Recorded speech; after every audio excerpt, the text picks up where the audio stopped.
alamin natin ang update sa papalapit na malakas na bagyong Uwan at iba pang weather systems na nakakaapekto sa bansa.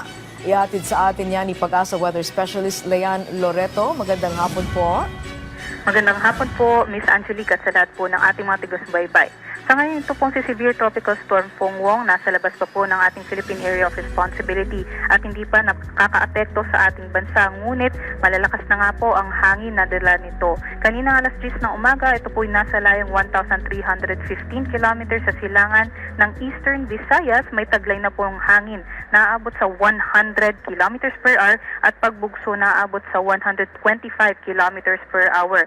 So kung ma-imagine nga po natin, ito pong si Bagyong Pongwong na tatawagin po nating Uwan, pagpasok ng ating PAR ay mas lalakas pa bilang isang typhoon mamayang gabi o bukas po ng umaga at magiging super typhoon pa sa pagsapit naman po ng linggo. So mataas-taas pa po yung ating panahon para maghanda, kaya sana po ay seryosohin po ng ating mga kababayan itong ating mga pag-warning. So sa ngayon nga po kumikilos po ito pa west-northwestward at magpapatuloy po yung ganyang pagkilos niya sa susunod pa na mga oras. Nakikita natin posible po ito mag-landfall pagsapit naman po ng Sunday evening o sa Monday early morning bilang isang super typhoon, posible sa may Isabela o sa may Aurora at tatawid naman dito sa Luzon landmass, posibleng makaapekto dito sa may Central Luzon, Northern Luzon, maging dito din po sa may Cordilleras at sa may Ilocos region. Kaya't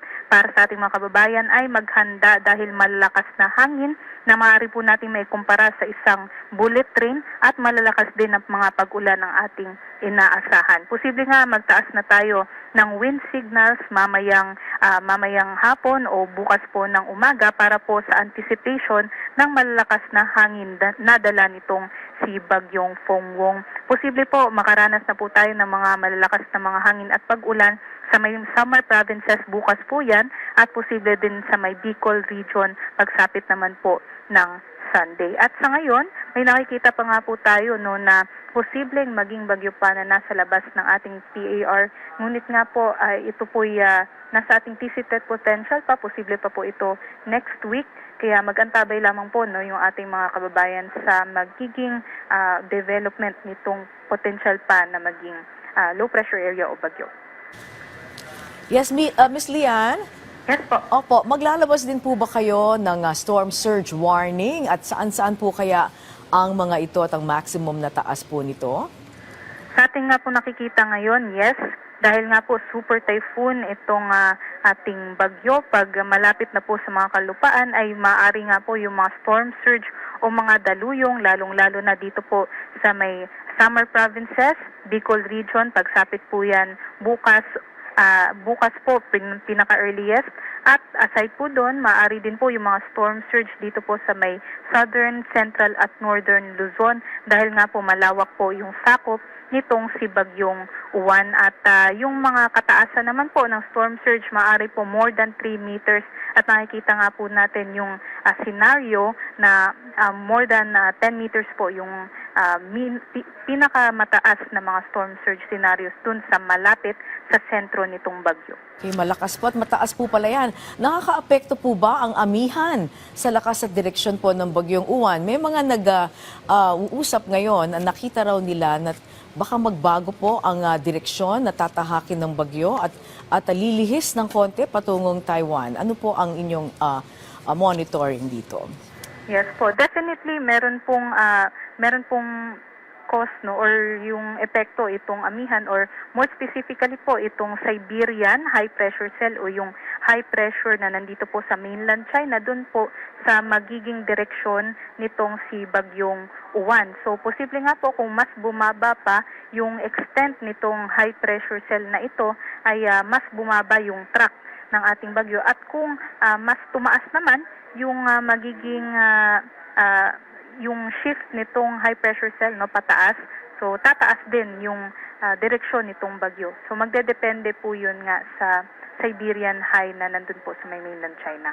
Okay, maaari niyo po ba nga ilarawan ng lakas na dapat asahan ng mga residenteng nakatira sa mga lugar na direktang dadaanan ng bagyo? Nabanggit niyo po, ano nga ba, Shinkansen, parang bullet train ang lakas nito o bilis nito?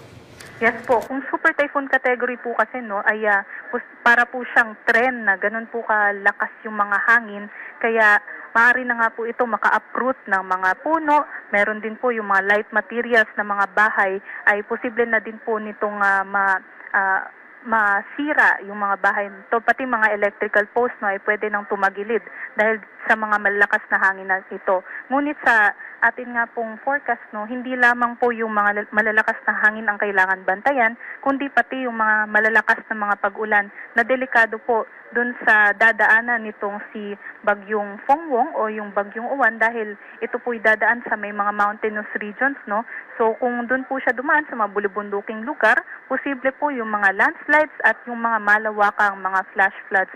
Kaya sana po talaga ay makapaghanda po yung ating mga kababayan dahil ito nga po ay magiging super typhoon.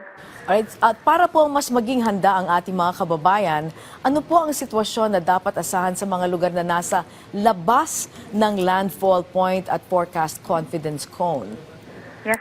So dito naman po, kahit wala po tayo malapit sa sentro ng bagyo, kailangan po nating maintindihan na yung lawak po nitong Bagyong Fongwong sa ngayon ay nasa 720 kilometers po yung radius. So kung diameter po from end to end nitong bagyo ay nasa may 1,440 kilometers, na kung maikukumpara po natin yan sa laki ng Pilipinas o lawak ng Pilipinas, nasa may 1,800, more than 1,800 kilometers. So halos buong Pilipinas nga po yung sakop ng mga cloud bands kung tinatawag nitong si Bagyong Fongwong.